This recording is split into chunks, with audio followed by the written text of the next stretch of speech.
þetta eflaust mikil vonbrigði. Hvernig var þín upplifun af svona leik? Þetta er bara frábær upplifun, fullt af fólki sem kom og horfði og ég er ótrúlega stolt fyrir að vera aðfæðingur og þetta er fólki okkar en ég er bara ótrúlega svekkt akkurat núna. Hvernig leið þér bara inn á vellinu bara með leikinn? Voruð ánægð með ykkar frammistöðu? Já, mér fannst það alveg gefa allt í þetta, við byrjum svona fyrri hálfleikur var, mér fannst það ekkert spes en í seinni það voru þær bara búnar og mér fannst það, við varum bara óheppnar að það fór í fullmenningu og óheppnar að vinna ekki. Þú komist tvisvar yfir, er það svona ekstra súrt?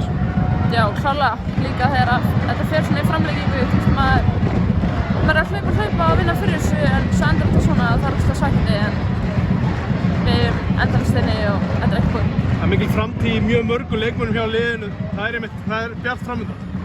Já, klárlega, við erum með geggjað lið, þetta eru geggjaðar stelpur og eins og ég sagði, þetta er ekki búið núna, við ætlum okkur alveg meira en þetta þannig að hvort sem ekki þessi dag að setna það mun koma.